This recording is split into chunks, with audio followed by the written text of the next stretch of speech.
जहां तक हो हम इसको कोशिश करेंगे पूरा करने का, ये हमारा इंडेवर है। ऑब्जेक्टिव जो हम लोगों का ट्रस्ट का है, हम लोग चाहते हैं कि आर्टिकल 30 जो संविधान का प्रोविजन है, कॉन्स्टिट्यूशन का धारा है माइनॉरिटी राइट्स के लिए, आर्टिकल 30 के अंदर हम लोग अफसोस की बात यह है कि आज तक हम लोग उस प्रोविजंस को, फंडामेंटल राइट्स को इस्तेमाल नहीं कर पाए। जहां पर एक बड़ा हथियार हमको दिया गया इस्तेमाल करने का, हम लोग कोशिश करेंगे शाकिद के जरिए कि आर्टिकल 30 के अंदर जो हमारा फंडामेंटल राइट्स है, हम लोग एजुकेशनल इंस्टीट्यूशन स्टैब्लिश कर सकें, स्कूल कर सकें, कॉलेज कर सकें, यूनिवर्सिटी कर सकें। क्यों नहीं होगा हमारा अपना इदारा, क्यों नहीं हम लोग स्टैब्लिश कर सकेंगे इस टाइप के ऑर्गेनाइजेशंस को। सो ये हमारा एम है। जो प्रोपोज प्रोग्राम है हमारा साकिद का, पहला प्रोग्राम हम लोग इसको इम्प्लीमेंट करने जा रहे हैं। आपके सामने हम लोग के फर्क से ये कह सकते हैं कि हमारे बीच में कमिश्नर ऑफ पुलिस हैं, वो इनॉग्रेट किए हैं ग्लोबल एकेडमी को। पहला ये प्रोजेक्ट हम लोग ऑलरेडी इम्प्लीमेंट कर चुके हैं, global academy for career development. ये सुनकर आपको ताज्जुब होगा आज के डेट में कि जो बच्चे अब तक एडमिशन लिए हैं ग्लोबल एकेडमी में, बच्चे मुर्शिदाबाद से हैं, बच्चे सिल्लीगुड़ी से हैं, बच्चे हावड़ा के किनारे दूर के इलाके से आए हैं, बर्दवान से लड़का आकर एडमिशन ग्लोबल एकेडमी में लिया है। तो ये ऐसा नहीं है कि हम लोग सिर्फ तालीम के माने में तालीम दे, पर ऐसा क्वालिटी एजुकेशन दे पाए कि सारा पूरे बंगाल का लड़का सेंटर ऑफ एक्सीलेंस तैयार हो सके कॉम्पिटिटिव एग्जामिनेशंस के लिए, और हम लोग तैयार करके उसको कुछ दिला पाए। तो ये हमारा पहला स्टेज था जहाँ पर हम लोग जस्ट शुरुआत किए हैं। अभी जो नजर आ रहा है कामयाबी नजर आ रहा है, आइंदा अगर हम लोग सभी का साथ रहा तो हम लोग और भी कामयाब होंगे। दूसरा हम लोगों का प्लान्स है करियर काउंसलिंग का शुरू करने का।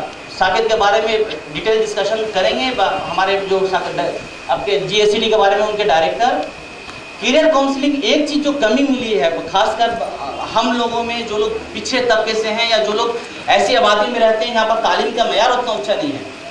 एक सबसे बड़ी तकलीफ जो हम समझते हैं, हमारे साकिब तो सभी को समझते हैं जो लोग हैं यहाँ जुड़े हुए, कि जो बच्चे आज 9-10 पास कर रहे हैं, 11-12 पास कर रहे हैं, उनको 9-10 के वक्त में 10-11-12 के टाइम में उनको इस बात का अंदाजा नहीं होता है कि उनका करियर क्या है, वो किस स्ट्रीम में जाएंगे।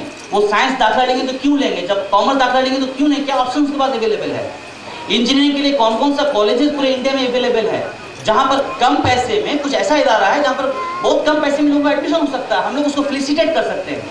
हम लोग काउंसलिंग के जरिए, हमारा एम है कि आज जो यंग लड़के हमारे बीच में हैं, हम लोग मिल करके उस इदारे में जाएंगे, हम लोग स्कूल में जाएंगे, पहुंच कर बताएंगे लड़कों को कि ये करियर, ताकि वो भी देखें कि हमारे बड़े भाई कोई डॉक्टर है, कोई इंजीनियर है। वो लोग बताने आए हैं कि उनके लिए भी मुमकिन है, उर्दू मीडियम स्कूल के लड़के के लिए मुमकिन है, दूसरे बंगाली मीडियम स्कूल के लड़के के लिए मुमकिन है। ये नहीं कि सिर्फ एलिट स्कूल से लोग इंजीनियर्स डॉक्टर्स बनेंगे, सभी के लिए मुमकिन है। हम लोग बने हैं, वो भी बनेंगे। तो ये मकसद है कि हम लोग उनके पास जाए, ये ना कि वो हमारे पास आए। और साथ ही साथ हर दिन हम लोग, हर संडे के दिन में यहाँ पर सेंटर खुला रहेगा, जहाँ पर पूरे कलकत्ता से जिस लड़की को करियर काउंसलिंग के लिए जो भी इंफॉर्मेशन चाहिए, एक 1-in-1 विंडो से उन लोगों को तमाम इंफॉर्मेशन प्रोवाइड किया जाएगा। तीसरा हम लोग का जो प्रोजेक्ट है, जो शुरू करने जा रहे हैं, वो है आपका establishment of modern English medium school. हमारे पास, हम लोग के पास काफ़ी जगह नहीं है, एक थोड़ी सी ज़मीन खरीदा है हमने, फिर और भी लोग शामिल हुए, हम लोग मिल करके इसको बड़ा करके बनाएंगे। पर डेफिनेटली हम लोग प्राइमरी स्कूल शुरू करने जाएंगे। स्कूल काफ़ी है तो उसमें और भी काफ़ी सारे स्कूल्स हैं, पर हमारा स्कूल फ़र्क कहाँ पर होगा, हमारा एम्बिशन जिस तरह से हम लोग कहे हैं कि गरीब के बच्चों को भी एक ही मयार का तालीम की ज़रूरत है। हम लोग प्राइमरी स्कूल करेंगे, बेस्ट क्वालिटी एजुकेशन प्रोवाइड करेंगे, फीस भी चार्ज करेंगे। साथ ही साथ हमारे जो भी क्वालिटेटिव एजुकेशन प्रोवाइड करने वाले टीचर्स पढ़ाएंगे, उनके साथ ये शर्त रहेगा कि वो सुबह को पेड स्कूल में पढ़ाएंगे, शाम को 4 घंटे का उसी वक्त का, अगर सुबह को 4 घंटे का स्कूल होता है, शाम को भी 4 घंटे का स्कूल होगा, एक ही वक्त मिलेगा, जहाँ पर गरीब बच्चों को, स्लम एरिया के लड़कों को, चाइल्ड लेबर को हम लोग फ्री तालीम दे पाएंगे एक ही टीचर के जरिए। तो ये हमारा एक मकसद है। तो यहाँ पर हम लोग एक तरह से जहाँ पैसा जनरेट हो जाए और दूसरे गरीब बच्चों को हम लोग एक ही स्टैंडर्ड ऑफ एजुकेशन प्रोवाइड कर सके, ये हमारा एम्बिशन है, ये साकिद का मकसद है। हम लोग और भी काफी सारा ऑप्शन हमारे दिमाग में, जो हम लोग फेज वाइज चालू करेंगे। ये अभी का फंड प्रोग्राम भी है। हम लोग चाहते हैं कि कुछ यूनिवर्सिटीज का स्टडी सेंटर यहाँ काउंट हो, ज्यादा जगह की जरूरत नहीं पड़ती, 2 कमरा होने से यूनो का सेंटर हो सकता है। आज जामिया मिलिया इस्लामिया के लोग, काफी लोग बीएड करना चाहते हैं, जिनके लिए एक कमरा में अगर जामिया मिलिया इस्लामिया सेंटर कर सकता है, जहाँ पर लोग आकर के बीएड के कोर्स में दाखिला ले सकते हैं, एडमिशन ले सकते हैं, बाद में नौकरी मिल सकता है। ये हमारे प्लान में है, प्रॉपर जो पाइपलाइन में है कि आइंदा दिनों में हम लोग इसे इम्प्लीमेंट करने की कोशिश करेंगे। इसके अलावा भी हमारा प्लान है कि काफ़ी अदर एजुकेशनल इंस्टीट्यूशन हम लोग इस्टेब्लिश कर सकें। आपके बिहार में लोग बोलते हैं पिछड़ा जगह है, पर तमाम माइनॉरिटीज का कुछ ना कुछ इंस्टीट्यूशंस है, मुस्लिम माइनॉरिटीज का भी इंस्टीट्यूशंस है, आपका स्कूल कॉलेज है, आपका मेडिकल कॉलेज है, इंजीनियरिंग कॉलेज है। बंगाल पंजाबियों का छोटी सी आबादी, मेडिकल कॉलेज है। हमारा इतनी आबादी, पैसा है, कांग्रेस तो पैसा नहीं, ऐसा बात नहीं है, पर हम लोग नहीं कर पाए, कहीं ना कहीं लैक है हमारे जज्बा में। तो आज इस इंस्टीट्यूशन के जरिए हम लोग उस टाइप की एकेडमिक इंस्टीट्यूशन तैयार कर सकें जहां पर हिंदुस्तान में कोई भी स्टेट में ऐसा नहीं हो सकता कि हम सिर्फ मुसलमानों के लिए इंस्टीट्यूशन बना सकते हैं, ये परमिसेबल नहीं है। पर जहां तक थोड़ा बहुत रियायत दी सकें, जो बच्चे गरीब घर से आते हैं, जो बच्चे के पास ताकत नहीं है, पैसा नहीं है बर्दाश्त करने का, तो कहीं से पैसा पाया दूसरी जगह इन्वेस्ट किया, ये मकसद है हमारा एजुकेशन इंस्टीट्यूशन इस्टेब्लिश करने का। आप लोग जो लोग शामिल इस प्रोग्राम में आए हैं, ये साकेत सिर्फ हमारा साकेत नहीं है, हम लोगों का साकेत है, सभी का साकेत है। आप लोग किस तरह से कंट्रीब्यूट कर सकते हैं, लिटरेचर में बताया गया है। ऐसा नहीं कि आप जिनके पास पैसा वही कंट्रीब्यूट कर सकते हैं, आप खुद वॉलंटियर बन सकते हैं किसी भी हमारे प्रोग्राम्स में, लड़कों को, अंडर प्रिविलेज लड़कों को पढ़ा सकते हैं आकर। आप अवेयरनेस इसके बारे में क्रिएट कर सकते हैं। कल हमारे यहाँ मिलाद शरीफ की मौलाना को हम कहें कि कुरान शरीफ की आयत से जहाँ जहाँ तालीम के बारे में जिक्र है, आप उसके ऊपर तस्करा कीजिए। अगर कोई मौलाना यहाँ बैठे हुए हैं, अगर जुम्मा के खुतबा में वो तालीम के बारे में जिक्र करें, जदीद तालीम की कहाँ जरूरत है? क्यों मुसलमान बच्चों को या दूसरे कौम के बच्चों को जो अंडर प्रिविलेज बच्चे हैं उनको डॉक्टर इंजीनियर बनने का हक है, वो कंट्रीब्यूट कर रहे हैं। कहीं ना कहीं हमको रास्ता है कंट्रीब्यूट करने का जहाँ पैसा नहीं लगेगा।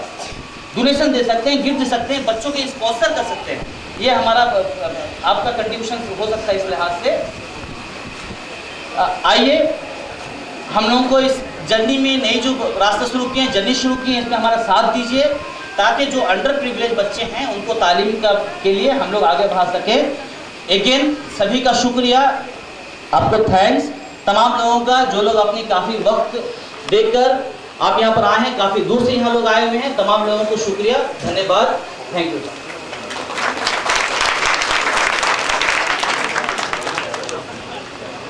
Which even though I'm attached with this, even I got to learn many more new things. Now, Shri Vishnupriya Das Gupta will tell us about, will make us aware about Global Academy for Career Development, which is a unit of Saket. Distinguished guests, the aims and objects of this academy, which we call the Saket, has already been presented before you in Hindi by Professor Sarfaraj Khan. I shall just give an English rendering of the same in few lines, only in few lines. To start with, our object will be to provide training to the students to build up their professional career in different branches, particularly in law, to be a judicial officer, to be a law officer, and as well as we shall also have counseling program for which we will visit different institutions. The members of this academy will visit different institutions to show them the avenues, to make them aware of the scope they may have to build up their career, particularly to build up their merit as well as to train them up to be fit for appearing the competitive examination in different professional ways. And that is our main program. And here will be very eminent lecturers who will impart this training and as well as teaching to the students to make them properly educated for the purpose of their, particularly for the purpose of building their career. That's all. Thank you. Shri Gautam Mohan Chakrabarti, Commissioner of Police Kolkata to inaugurate Global Academy for Career Development.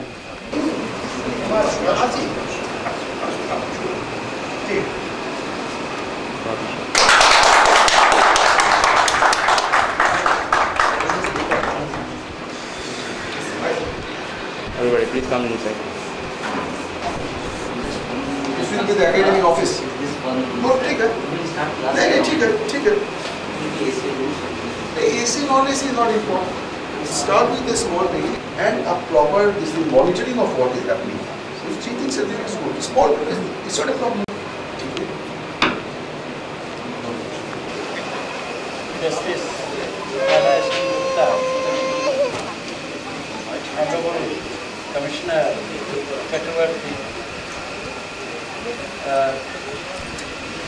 my colleague at the University, Bandyopadhyay, Professor Khurshid, ladies and gentlemen,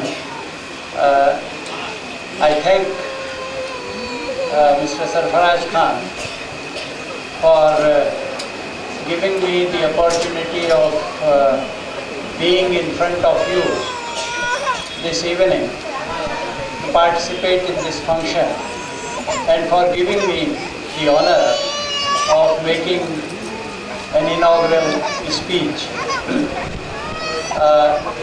In view of Sarfaraz's use of 2 languages for making his speech, I have gathered the courage to speak in Hindi also along with English, and I think that would be appropriate. Hindi or Urdu you may call it, but that would be Hindustani, and a few words I would like to say in that. मेरे लिए वास्तव में बहुत सौभाग्य की बात है कि ऐसे स्थान पर और इस प्रकार के कार्यक्रम में भाग लेने का मुझे अवसर मिला। सरफराज ने जो बात कही वो वास्तव में ध्यान देने योग्य है कि मैं यहाँ पर एक ऐसी संस्था से जुड़ा हुआ हूँ जो एलीट लोगों की संस्था मानी जाती है, NUJS, national university of juridical sciences, जहाँ पर बच्चे केवल ज़्यादा फीस देकर ही पढ़ सकते हैं और आमतौर पर वो बच्चे हैं जिनको अवसर मिला है अच्छे स्कूलों में जाने का, अच्छी शिक्षा प्राप्त करने का। ऐसे बहुत कम बच्चे हैं जो साधारण परिवार से आते हैं और साधारण प्रकार की शिक्षा जिन्होंने प्राप्त की है। लेकिन साथ ही साथ ये उत्साहवर्धक बात है कि ऐसी संस्था में सरफराज जैसे प्रोफेसर भी हैं जो कि जैसा आपको मालूम है एक साधारण बैकग्राउंड से आकर वहाँ पर एक सबसे अच्छे शिक्षक माने जाते हैं और शिक्षण के साथ ही साथ उन्होंने ये भी कार्य शुरू किया है कि वो भूले नहीं हैं कि किस तरह के माहौल से वो आए हैं और किन लोगों के लिए उन्हें काम करना है। मुझे बहुत खुशी है